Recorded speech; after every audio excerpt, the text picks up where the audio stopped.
वैधानिक चेतावनी, अगर आप सत्य सुनने की हिम्मत नहीं रखते हैं तो ये वीडियो आपके लिए नहीं है।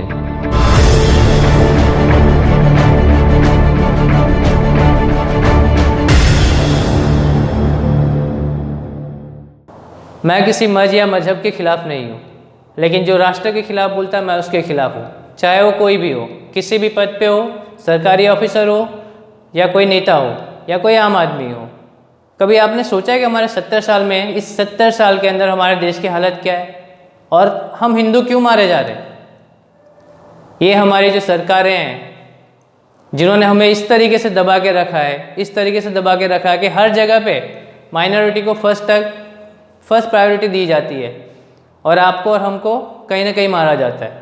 रीज़न हमारा वो एक कानून, संविधान के अंदर सारे के सारे हक माइनॉरिटी करके दिया गया है और हम मारे जाते हैं यहाँ पे। क्या आप उस 70 साल से हमको दबाया गया है? हमारा समाज क्यों कुछ बोल नहीं रहा है और क्यों कोई कुछ बोलना नहीं चाह रहा है?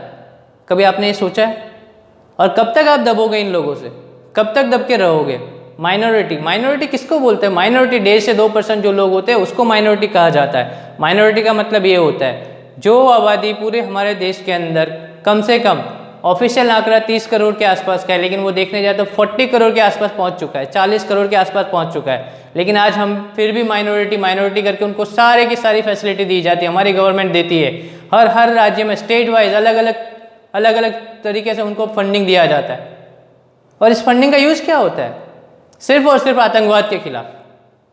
जहाँ देखो वहाँ आतंकवाद, जहाँ देखो वहाँ आतंकवाद। और ऐसे आतंकवाद लोग बोलते हैं आतंकवाद का कोई धर्म नहीं होता है। क्यों नहीं होता है? कभी आपने सोचा है? और हर आतंकवादी मुस्लिम होता है। कहीं पे भी देख लो आप, 70 साल का ट्रैक रिकॉर्ड देखो भारत का, 70 साल के अंदर जितने भी आतंकवादी पकड़े गए वो सारे के सारे मुसलमान, कोई हिंदू है? और जहाँ पे भी हमारे समाज को बदनाम करने के लिए प्रोपेगेंडा फैलाया गया है इन लोगों ने, जिस तरीके से मन पाया वैसे उन लोगों ने बोला है हमारे समाज के खिलाफ। और हमारे समाज में इतने पढ़े लिखे लोग हैं, लेकिन उनमें इतनी मतलब मैं क्या बोलूँ कि मतलब इतने पढ़े लिखे होने के बावजूद अगर आप नहीं बोल रहे हो, समाज की आवाज़ नहीं उठा रहे हो, तो आज हम जी रहे हैं ना, अगले 10 साल में हमें जीने का भी मौका नहीं मिलेगा। आपके घर, बीवी, बच्चे छोड़ के आपको जाना पड़ेगा। ये नौबत हमारे पिछले 10 साल में आ जाएगी। अगर आपने अभी से नहीं जगाया हमारे समाज को या हमारे समाज के लिए नहीं काम किया, तो अगले 10 साल में आपको अपना घर, बीवी, बच्चे छोड़ के भागने की नौबत आ जाएगी और ये दिन ज़्यादा दूर नहीं है।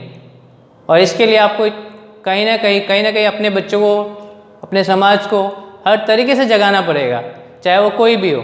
अब जो बात बोलने जा रहा हूँ, मेन सबसे बड़ी बात, संविधान के अंदर आप देखो लव जिहाद, लैंड जिहाद, हमारे वहाँ पे बहुत अजीब और गरीब चल रहा है।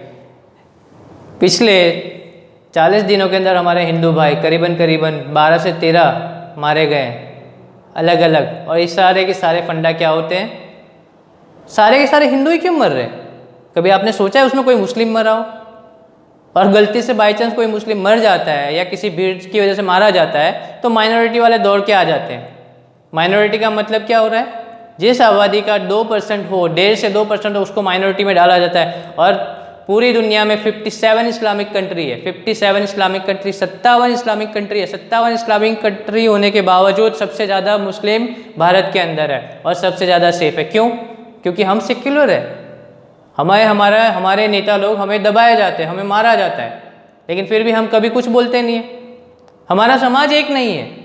कोई बोलता है जैन है, कोई ब्राह्मण, कोई राजपूत, कोई क्या पता नहीं, ब्ला ब्ला ब्ला। सो आप कब एक हो गए? या आप वही चीज़ चाहते हो कि कोई आके आपके घर पे बोले कि तलवार की नोक रख दे और आपको बोले आप आपका घर ही खाली करो? क्या आप उस दिन का इंतज़ार करोगे? या उस दिन का आपको इंतज़ार करना चाहिए? अगर अब नहीं जागे तो आगे आपका वही दिन आने वाला है जिस दिन आपको अपनी बीवी बच्चे को छोड़ के भागना पड़ेगा।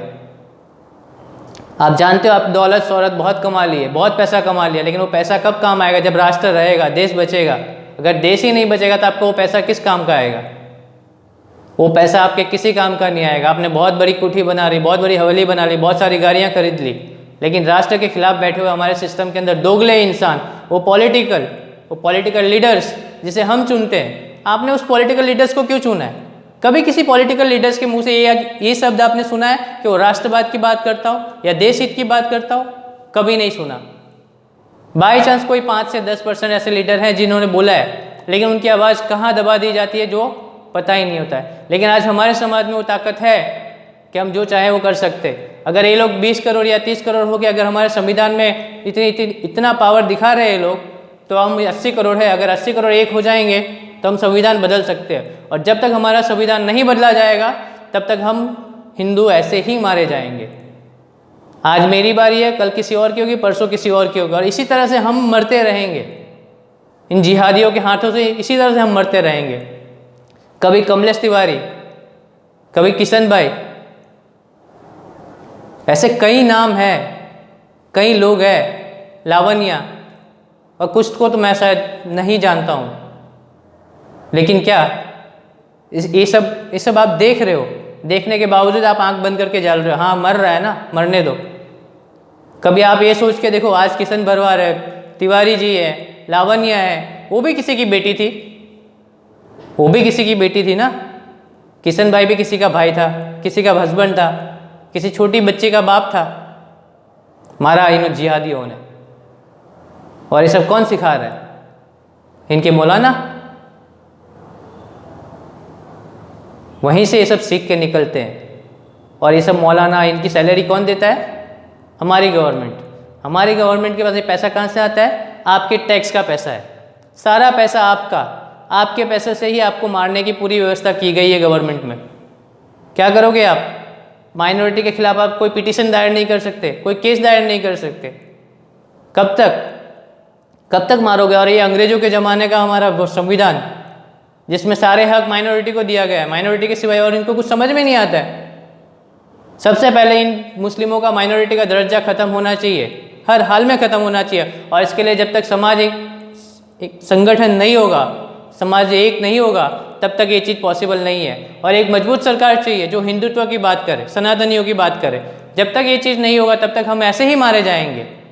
और कितने लोगों पिछले 70 साल के अंदर आप देखो, सिर्फ हम बटे हैं, सिर्फ हम समाज में बटे हैं। कोई ब्राह्मण बोल रहा है, कोई जाट बोल रहा है, कोई कुछ बोल रहा है, कोई कुछ बोल रहा है। आपको किसने ये सर्टिफिकेट दिया कि आप जैन हो या ब्राह्मण हो या ठाकुर हो या राजपूत हो? किसने ये सर्टिफिकेट दिया?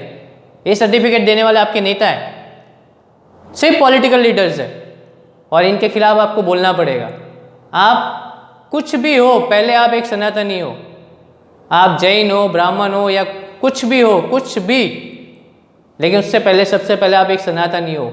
और मैं नहीं जानता कि ये बात कहाँ तक पहुँचेगी, कौन सुनेगा नहीं सुनेगा, लेकिन हाँ, जहाँ तक हो सकता है आपको इस बात को बहुत बारीकी से समझना होगा। नहीं तो आज मेरी बारी है, कल आपकी बारी होगी। जय हिंद।